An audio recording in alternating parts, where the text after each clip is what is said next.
Hey there, I'm Brad Feld, co-host of the Give First podcast, along with David Cohen. In this podcast, we talk about mentors and entrepreneurs in the startup world and discuss the concept of give first, which means being willing to help other people without an expectation of return. It's not altruism. You do expect to get something back, but you just don't know when, from whom, and what consideration, over what time period. Stay tuned for some great stories from some outstanding entrepreneurs about how making give first makes great entrepreneurship possible. We polled everyone, and they said consistently that their favorite part of the show was the legal mumbo jumbo. So here it is. The following discussion is an expression of personal opinion and does not represent the opinion of Techstars or any company we discuss. Our conversations for informational purposes only, including any mention of securities or funds. This is not legal, business, investment, or tax advice, and is not intended for use by any investor. Certain of Techstars funds own or may own in the future securities in some of the companies discussed in this podcast. Got it? Nailed it. Ooh, it's a special episode of Give First. It's just me and you, Brad. We're the guests today. Really? Okay. Isn't that cool? It's awesome. It's almost as if we're interesting enough to be the guests. Yeah, I hope people continue to listen past the 30-second mark of this podcast. Right. We figured every, 5 or 6 shows. I think we've done 6 so far. We'll kind of riff about them, talk about them, share our takeaways, and maybe some of our own relevant stories to what we heard from those amazing guests. Do I have to laugh at your jokes? No, it's optional. Always optional. Let's see. So what are you up to? What's new with you? I am sitting in Aspen looking out the window at beautiful Colorado mountains. Good. Oh, yes. And then on the work front, there is an enormous amount of stuff flying around right now because I think anybody that's in the entrepreneurial world knows that it's a very transaction-heavy time for some reason. Which can be good or bad. Or both. Yeah. For me, I'm getting ready to head out to Europe. I'm actually, right after we record this, I'm got one of those long flights where, you empty your inbox. So I'm excited about that. Which country is Europe in? Europe is in the country of Europe, I think, if I remember correctly. Yeah, it's far. But, heading over to Greece, actually, for a little bit. Cool. Have fun. Yeah. So 6 shows we've done so far. The first episode was the wonderful Miss Wendy Lee, who, what I remember from that show is Wendy talking about the risk of saying no. Right? You have all these opportunities and you think about the risk of saying yes, but it sort of stuck with me that, actually not doing something is a pretty big risk sometimes too. Having known Wendy now for 20 years since I first met her when she had moved to Boulder, I think she had left, she'd left Siebel Systems by then.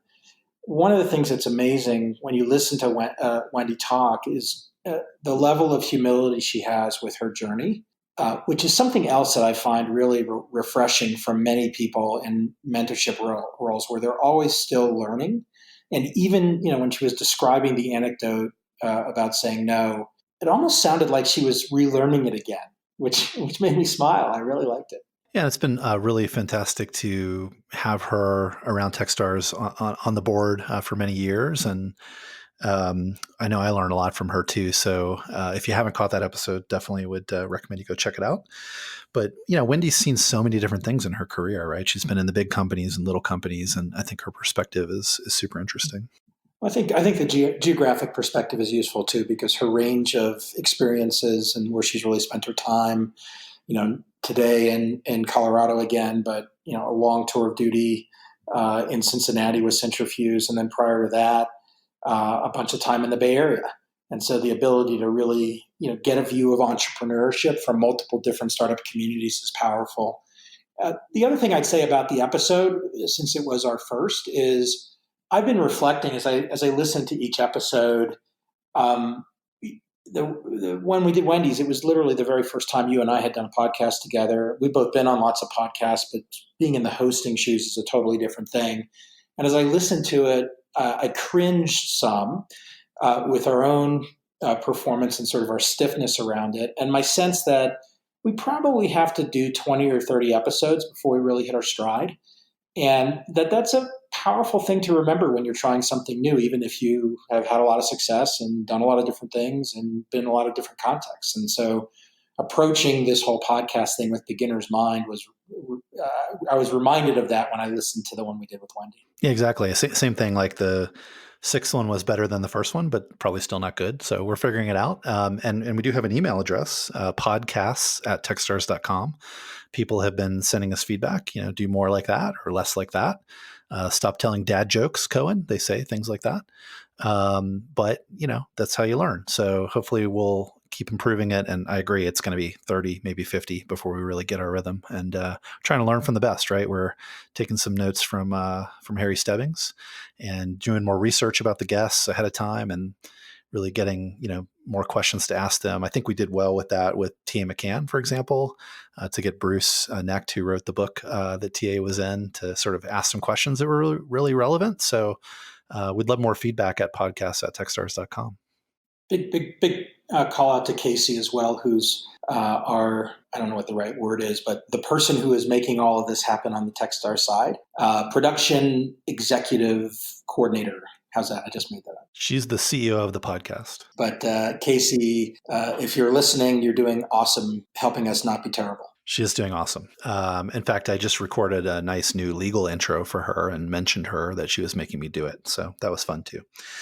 In episode 2, we had Paul Berberian, who we both known for a long time, about how mentoring can really feel addictive and what mentors and mentees really get out of it without even realizing it. And what stuck with me was like hearing his stories about his dad, how his dad was an entrepreneur and he just sort of was always around that. And that resonated with me because that was the same way in my family. Paul and I worked on the very first investment I made from the prior firm I was part of, originally Cycling Technology Ventures, which then became called Mobius Venture Capital. It's a company called Raindance. So we both got to work together at the beginning of our journey.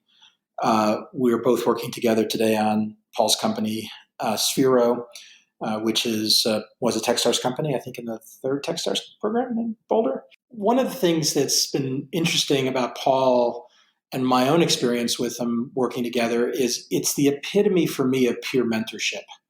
I feel like over the years I've learned as much from Paul as I imagine that he's learned from me.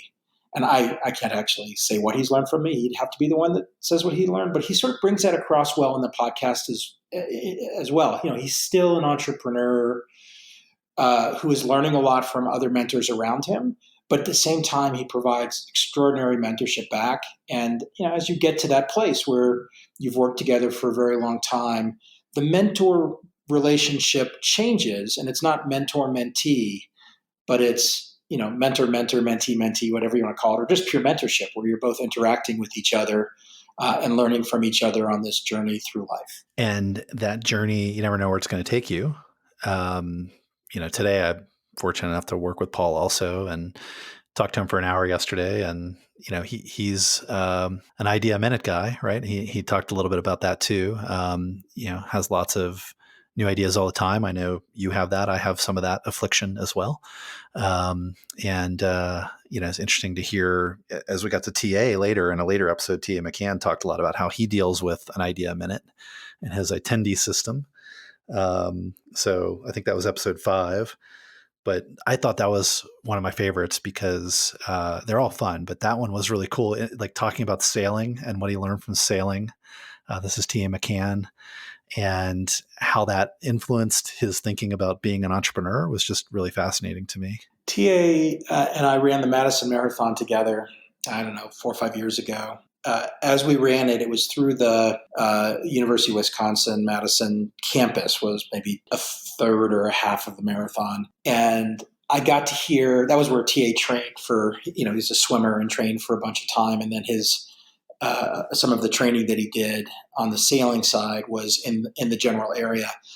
And I think we spent most of the 4.5 hours of the marathon when we were talking about sailing, swimming, training, discipline, the dynamics around these big goals that you have far in the future, but all the ups and downs that it takes to get you there, including the successes and failures, instantiated along the way. as an entrepreneur and as an investor, my own experience with TA is watching him in this very, very long view, steady, deliberate, step after step after step frame without being resistant to all of the different things that come at you, which really comes out when he talks about the experience with the competitive sailing, because who the hell knows what's going to happen, right? It's just crazy minute to minute. And the parallel to entrepreneurship in a lot of ways is very, very similar. If you didn't get a chance to check that one out, there's some great stories about some famous people, including severed thumbs. I wouldn't miss it if I were you. The thing that TA blogged about that he mentioned in the show, the attendee, he said Greg Gottesman, who he works with at Pioneer Square Labs, is the Idea Minute guy. I said, yeah, I got one of those guys in my world. Might be my co-host. And he has the system. I'd never heard of it, Attendee, but it's on TA's blog. And it's, important things I'm not doing yet, meaning I want to do it someday. Have you seen that system elsewhere? And how do you recommend people deal with so many ideas? Well, I do know TA's Attendee thing. He had to deal with me also as his investor in a company called Gist. And I have the same affliction, which is a large number of ideas all the time about different things. I approach them, and I think most people, Greg, I think does this too. Greg Gottesman does this too. It's different than strong opinions loosely held, which I think is a terrible phrase. I wrote a blog post about it recently. It's a very different problem when you have lots of ideas, because what you're doing when you have lots of ideas is you're giving other people data. If you're not being discriminating about how the data that you're giving them, it's up to them to some degree how to prioritize them. People who are really good at dealing with people like Greg or me, sort of on the receiving end of those ideas, know two things. One is that it's up to them to prioritize, which means that there's an awful lot of things they can toss, by the wayside.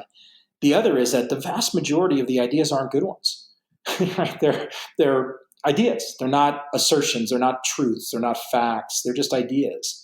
And so the need to figure out how to listen to the ideas from your partner who's an Idea Minute partner, or your colleague or your investor or whomever, and process it, not toss it all away, because then you're going to miss some absolute total gems. But at the same time, not stifle or try to control it, because the Idea Minute person, literally, if you say, look, I can only get one idea from you a day, so pick the best idea, that doesn't work either, because then the Idea Minute person just shuts down and goes and finds some other place for their ideas. So I think TA's approach is a really good one, and it's a good example of self-management. I find a lot of times that, with you and our relationship, most of the ideas actually are really good. It's just impossible to keep up with all of them. And a lot of times what happens, by just capturing them and thinking about them, is that you end up with a higher level concept, some idea that's an amalgamation of all the other things. And those can be really powerful, because you're kind of getting at the intersection of lots of great ideas, or hopefully there's great ones in there. No, I think that's well said. Something TA said to me at the very beginning of our relationship, I can't remember if it was in the first couple of months after we made the investment, but he said something akin to, hey, Brad, I appreciate all this product feedback you're giving me. He has a wonderful story about how we still hadn't invested, and he had just turned me on before Christmas to the latest build of Gist.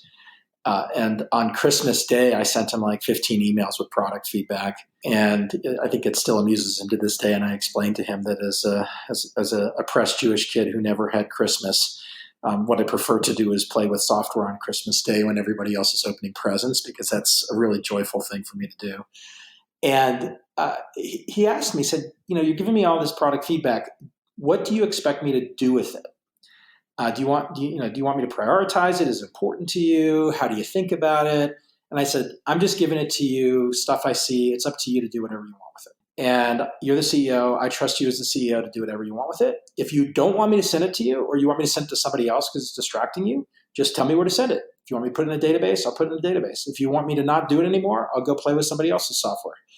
And it's that kind of approach. I think that reflects more on TA than on me, which is early in the relationship, he came at me and said, help me define how you want this to work, so that I, TA, understand what your, Brad's, goals are, so that I, TA, as CEO, can then be more effective dealing with your goals. It didn't put him in a one up or a one down relationship with me, but it took control of the interaction so that he could get the best use and the best information from it. Love it. Sounds familiar on some level. In episode 4, Brad, you spent a bunch of time with Mary Grove. You've spent a bunch of time in your career with Mary as well, now at the Rise of the Rest Fund, and talked about the power of entrepreneurship globally, kind of growing that through Google for Entrepreneurs. And I know you've had a really long experience with her. I've worked with her more recently on the Techstars Foundation and found her to be hugely additive. What were your biggest takeaways from talking to Mary? Well, for those people out there that are fans of startup communities and sort of follow the work that I've done with the book and subsequently the work that Techstars has done both with startup communities and around ecosystem development, there are probably 30 or 40 people that have really influenced my thinking over the last decade on this. And Mary is near the top of the list. And it's not from huge amounts of time spent together, going deep intellectually on things, but rather on observing what she has done and how she has done it, specifically in Google and around Google for Entrepreneurs. I've talked for a long time over the last 6 or 7 years to people about how corporations, large companies, tech and otherwise, can be helpful in the context of startup communities. And in 2012, when I wrote Startup Communities, I had some ideas about it that I'd say were early. I think Techstars, through all the work that David, you've done, and David Brown's done, and the leadership team of Techstars has done, and all the various accelerators that we've done with different corporate partners, has really advanced that thinking for me. But I often go back to thinking about Mary in the context of what she did with Google for Entrepreneurs. And when I'm trying to explain to someone in a large corporation how to think about their company overlapping with entrepreneurs, and how they can be helpful and supportive, entrepreneur-centric, but entrepreneur-centric against the backdrop of their large organization's goals, I often use examples that come out of things that I either observed, saw, or experienced that Mary had done and Mary and her team had done at Google for Entrepreneurs. Like, in listening to that show, one thing I remember being struck by is the sort of gratefulness that she was trying to express. And I just always think, wow, I'm just so happy that, we've been able to work with you and learn from you. And, that's sort of the power of this whole Give First thing, right? Is maybe everybody feels like they're doing that, but they're getting so much more in that virtuous cycle. So I really felt that from that particular episode. My partners at Foundry have a specific line that we like to use when we're talking about people, which is that we always want to work with good people. And there's this, I think it emerged from, maybe it was a full contact mantra at one point, but sort of the whole notion of awesome people. I know Bart Lorang and I have talked about that over the years, and hopefully it'll come up when we have him on the podcast at some point. Bart, for those of you that don't know him, is the CEO of Full Contact. And sort of our good people is on a spectrum.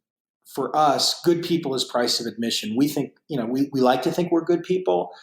When we don't behave as good people, we are open to the feedback around it.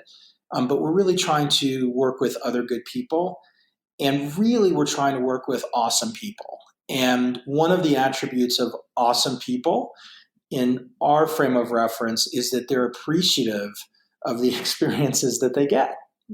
I'll use me as an example, right? I'm super appreciative of all the people I get to spend time with and work with and all the things I get to do. And yeah, sure, sometimes I have a bad day or I'm in a bad mood or I'm grumpy or I don't behave well or I fail at something and I'm frustrated with myself or other people.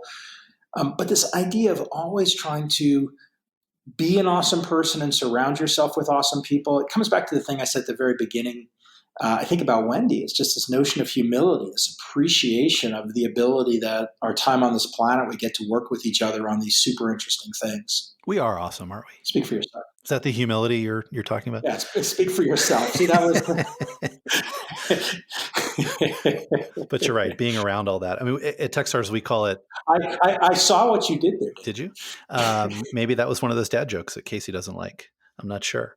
Techstars calls it awesome people collection mode. I don't know where we got it. Maybe we got it from you or Bart, but Now you get it from me. I think you probably got it from Bart. yeah. And it's, if you run into an awesome person, you can collect them, get them on the team, get them in your portfolio.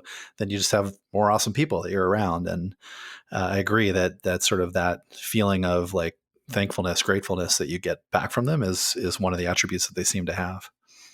When I looked at the first 6 guests, I'm just glancing at the page here. We've done pretty well. We have 3 women that we've had on the show, and we've had 3 men. So, I think that's somewhat intentional, but good balance. And one of those guests in episode 6 was Keisha Cash.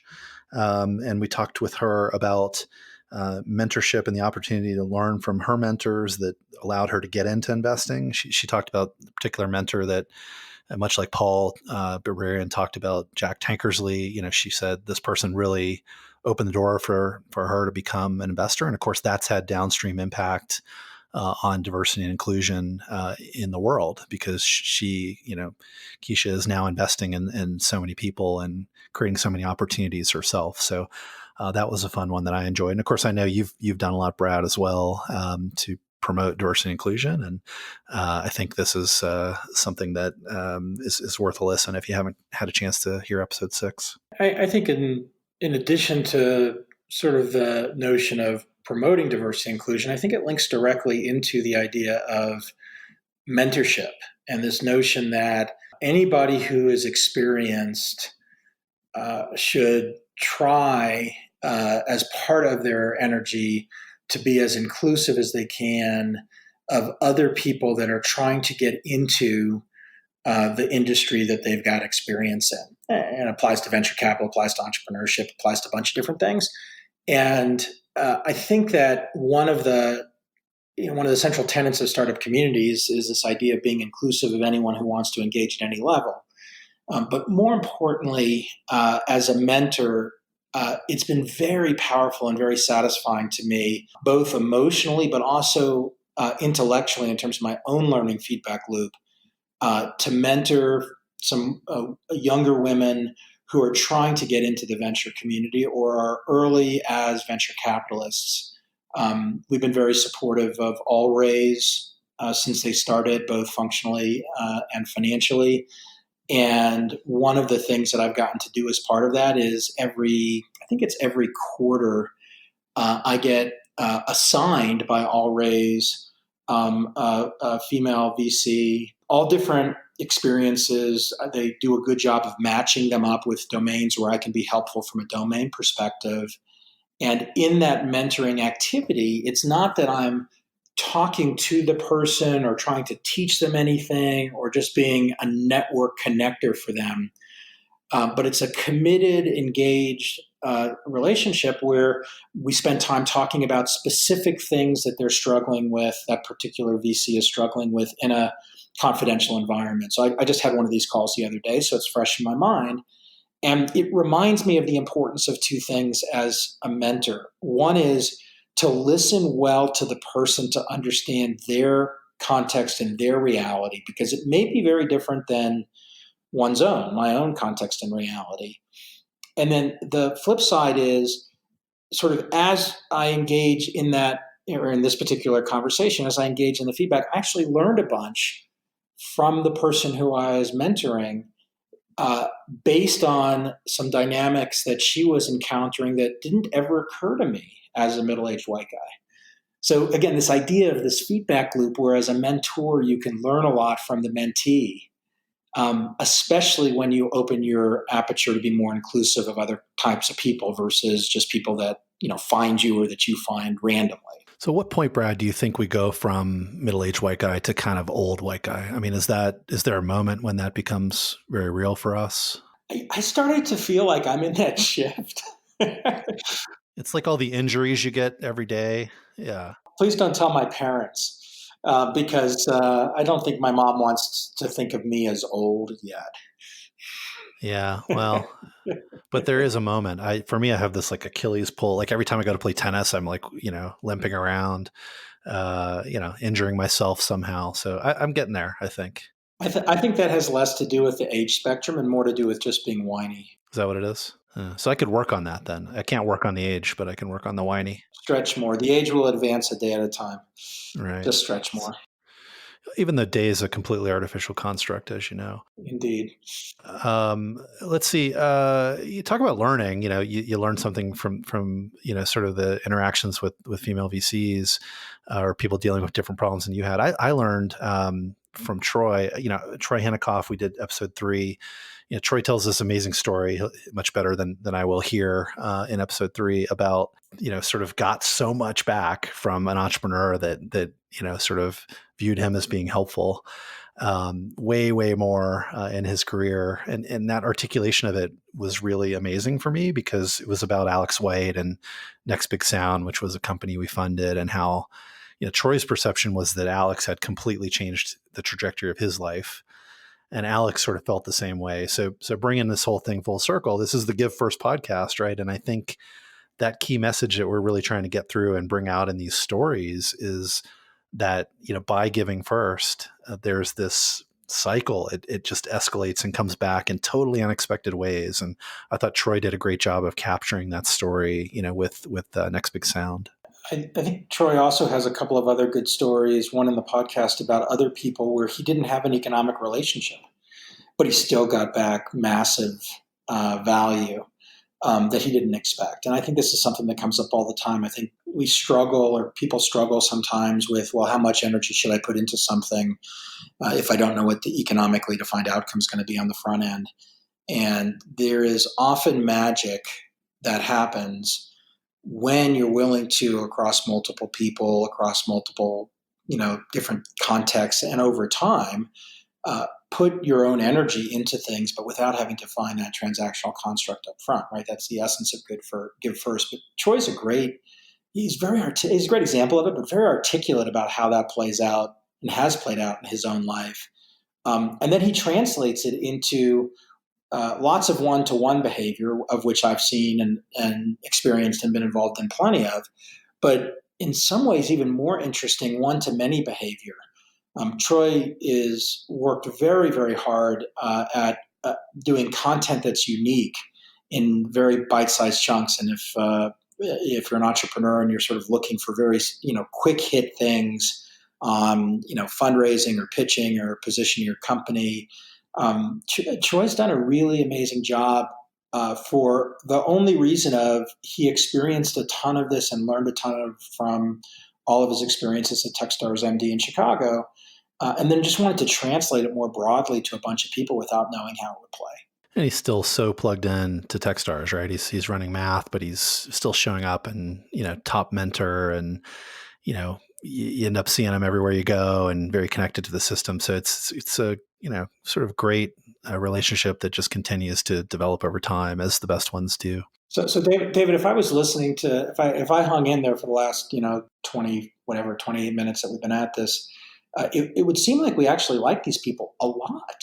You would think. I mean, we're probably good actors in that sense. I mean, are you just being effusive about your adulations for these people? I mean, that's why we have them on the show. We're not going to have people on the show that we think suck, right? We're going to have people on the show that we think you can learn from, that do amazing things, but represent a cross-section of different points of view. So that is the show for today. Let us know if you like this format or not. Podcasts@techstars.com, if you're still into the email thing, is a great way to do it. We would love to hear, do you like this sort of banter about the past episodes, or would you rather hear Brad and I tell dad jokes? Let us know your preferences. Let us know if you have thoughts on maybe a guest who should be on the show. And, we'll keep doing it until we find out nobody's listening. That's the plan. David, make sure you bring some sunscreen to Greece. I will do it. I'm going to fly away now. Bye. See ya. Casey always likes it when I eat chips on the show. Right, Casey? What is the... Yeah. Okay. Totally have faces for radio.